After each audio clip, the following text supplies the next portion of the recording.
मैं छुट्टी पर घर आ रहा था, तभी अचानक मैंने देखा कि कुछ लोग एक 12-13 साल के बच्चे को मार रहे थे। मैं उनके पास गया और बच्चे को उनसे छुड़ाकर उन लोगों से पीटने का कारण पूछा तो उन्होंने कहा कि इस बच्चे ने हमारी दुकान से बिस्किट चुरा कर खाए हैं।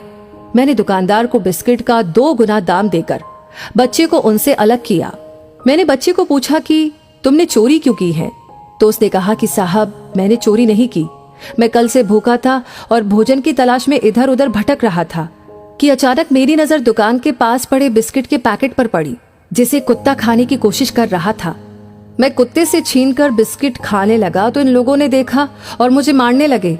जब मैंने उस लड़के का नाम पूछा तो वो बोला छोटू। मैंने उसके माता पिता के बारे में पूछा तो पता चला कि वो अनाथ है। वो काम की तलाश में भटक रहा है।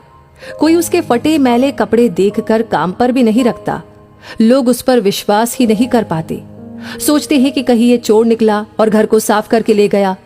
तो इसलिए मैं छोटू को अपने साथ अपने घर ले आया। मेरे घर में मेरी माँ ही थी, क्योंकि बहनों की शादी हो चुकी थी और पिताजी कुछ साल पहले ही गुजर चुके थे। छोटू के घर आने से माँ को भी काम में राहत मिली।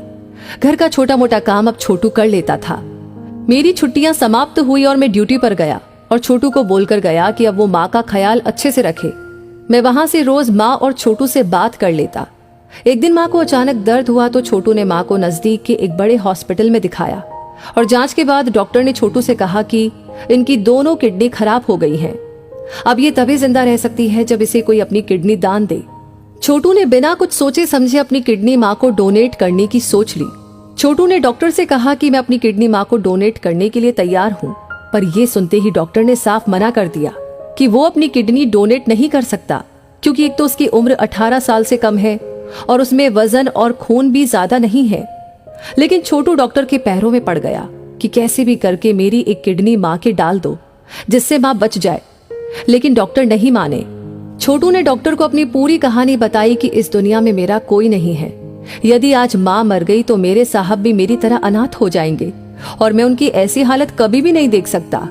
अगर आपने मेरी किडनी माँ को डोनेट नहीं की तो माँ इस दुनिया से चल बसेगी, फिर मैं साहब को तड़पता नहीं देख पाऊंगा। इसलिए मैं आज रात ही खुदकुशी कर लूंगा। छोटू के लाख गिड़गिड़ाने के बाद छोटू की स्थिति को समझकर डॉक्टर साहब ऑपरेशन के लिए तैयार हो गए। लेकिन जब छोटू के शरीर की जांच की गई तो पता चला कि उसकी खुद की एक किडनी खराब है। डॉक्टर ने मना कर दिया कि अब हम कुछ नहीं कर सकते। अगर ऐसा करते हैं तो छोटू की जान चली जाएगी। जैसे ही ये बात डॉक्टर ने छोटू को बताई तो छोटू ने कहा कि यदि आपने मेरी किडनी माँ को डोनेट नहीं की तो मैं खुदकुशी करके मर जाऊंगा, क्योंकि मैं मेरे साहब को घुट घुट कर मरता नहीं देख सकता। तो इससे अच्छा है कि आप मेरी किडनी से मेरे साहब की हंसी को जिंदा रखें। बहुत सोच विचार कर डॉक्टर्स ने छोटू की किडनी माँ को लगाने का अंतिम निर्णय लिया। ये निर्णय लेते हुए डॉक्टर की आंख में आंसुओं की झड़ी लगी थी। आज डॉक्टर्स ने जिंदगी में ऐसी पहली घटना देखी थी। लेकिन ऑपरेशन से पहले छोटू ने ये कहा कि यदि माँ पूछे कि छोटू कहाँ गया तो कह देना कि छोटू अपने गांव लौट गया है। सुबह हुई तो माँ जिंदा थी, पर छोटू बहुत दूर जा चुका था। माँ ने डॉक्टर्स से छोटू के बारे में पूछा तो उन्होंने ऐसा ही कहा जैसा छोटू ने कहा था। जब मैंने रात को कॉल किया तो माँ ने बताया कि कल उसकी बहुत ज्यादा तबीयत खराब हो गई थी और छोटू ने हॉस्पिटल से उसका ऑपरेशन करवाया है। मैंने पूछा कि छोटू कहाँ है तो माँ ने कहा कि वो अपने गांव लौट गया है। मुझे दाल में कुछ काला नजर आया और मैं छुट्टी लेकर गांव चला गया। मैंने हॉस्पिटल जाकर पूछा कि माँ को क्या हुआ था और छोटू कहाँ गया। तो एक डॉक्टर ने कहा आपकी माँ की दोनों किडनी खराब हो गई थी, पर उस बच्चे ने अपनी जिंदगी देकर आपकी माँ की जान बचा ली। ये सुनकर मेरे होश उड़ चुके थे। मेरी आंखें खून के आंसू रो रही थी। इतने में एक डॉक्टर ने मुझे छोटू का एक अंतिम खत दिया, जिसमें लिखा था कि मुझे पता है माँ के बगैर कैसे जिया जाता है। मेरी जिंदगी पर आपके बहुत एहसान है। मैं खुश हूं कि मेरी जिंदगी से आज कोई अनाथ होने से बच गया, और इतने दिनों में मुझसे कुछ गलती हुई हो तो माफ कर देना। अलविदा।